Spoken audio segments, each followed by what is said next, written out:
ಸುದ್ದಿಸಾಕ್ಷಿ news ಚಾನಲ್ಗೆ ಸ್ವಾಗತ. ಚಿಕ್ಕಬಳ್ಳಾಪುರ ನಗರದ ಹೊರವಲಯದಲ್ಲಿರುವ ಗುಂತಪ್ಪನಹಳ್ಳಿ ಗ್ರಾಮದಲ್ಲಿ ಕ್ಯಾನ್ಸರ್ ರೋಗದಿಂದ ಬಳಲುತ್ತಿದ್ದ ಚೆನ್ನಪ್ಪ ಎಂಬ ವ್ಯಕ್ತಿಯ ಕುಟುಂಬಕ್ಕೆ ವಾಸಿಸಲು ಮನೆ ಇಲ್ಲದೆ ಹರಕು ಮುರುಕು ಗುಡಿಸಲಿನಲ್ಲಿ ವಾಸಿಸುತ್ತಿದ್ದ ಕಡು ಬಡವ ಚೆನ್ನಪ್ಪ ಕುಟುಂಬದ ನೆರವಿಗೆ ಧಾವಿಸಿದ ಸಮಾಜ ಸೇವಕ ಸಂದೀಪ್ ರೆಡ್ಡಿ ತಮ್ಮ ಭಗತ್ ಸಿಂಗ್ ಚಾರಿಟಬಲ್ ಟ್ರಸ್ಟ್ ವತಿಯಿಂದ ಅವರಿಗೆ ವಾಸಿಸಲು ಮನೆಯೊಂದು ನಿರ್ಮಿಸಿಕೊಟ್ಟು ಮಾನವೀಯತೆಯನ್ನು ಮೆರೆದಿದ್ದಾರೆ.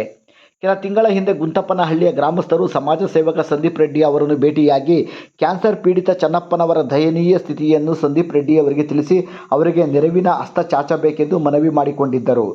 ಗ್ರಾಮಸ್ಥರ ಮನವಿಗೆ ಸ್ಪಂದಿಸಿದ ಸಂದೀಪ್ ರೆಡ್ಡಿಯವರು ಸ್ವತಃ ಅವರೇ ಗುಂತಪ್ಪಲ್ಲಿಗೆ ತೆರಳಿ ಕ್ಯಾನ್ಸರ್ ಪೀಡಿತ ಚೆನ್ನಪ್ಪನವರ ಮನೆಗೆ ತೆರಳಿ ಅವರ ದಯನೀಯ ಸ್ಥಿತಿಗೆ ಮನಕರಗಿ ಅವರಿಗೆ ಒಂದಷ್ಟು ಆರ್ಥಿಕ ಸಹಾಯವನ್ನು ನೀಡಿ ನಮ್ಮ ಟ್ರಸ್ಟ್ ವತಿಯಿಂದ ಮನೆಯನ್ನು ನಿರ್ಮಿಸಿಕೊಡುವುದಾಗಿ ಭರವಸೆಯನ್ನು ನೀಡಿದ್ದರು.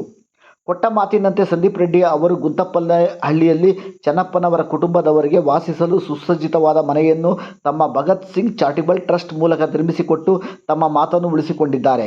ಜೊತೆಗೆ ತಮ್ಮ ಬೆಂಬಲಿಗರೊಂದಿಗೆ ಗುಂತಪ್ಪನಹಳ್ಳಿ ಗ್ರಾಮಕ್ಕೆ ತೆರಳಿ ಮನೆಯ ಗೃಹಪ್ರವೇಶವನ್ನು ತಾವೇ ಖುದ್ದಾಗಿ ನಿಂತು ಪೂಜಾ ಕಾರ್ಯಗಳನ್ನು ನೆರವೇರಿಸಿ ಜನಮನವನ್ನು ಗೆದ್ದಿದ್ದಾರೆ. ಈ ಸಂದರ್ಭದಲ್ಲಿ ಗುಂತಪ್ಪನಹಳ್ಳಿ ಗ್ರಾಮಸ್ಥರು ಸಮಾಜ ಸೇವಕ ಸಂದೀಪ್ ರೆಡ್ಡಿ ಅವರ ಕಾರ್ಯವನ್ನು ಮೆಚ್ಚಿ ಗ್ರಾಮಸ್ಥರ ಪರವಾಗಿ ಸನ್ಮಾನಿಸಿ ಗೌರವಿಸಿದ್ದಾರೆ. ವರದಿ ಜೈರಾಮ್, ಕ್ಯಾಮರಾಮನ್ ವೀರನಾಗ್ ಜೊತೆಯಲ್ಲಿ ಸುದ್ದಿಸಾಕ್ಷಿ ನ್ಯೂಸ್ ಚಿಕ್ಕಬಳ್ಳಾಪುರ.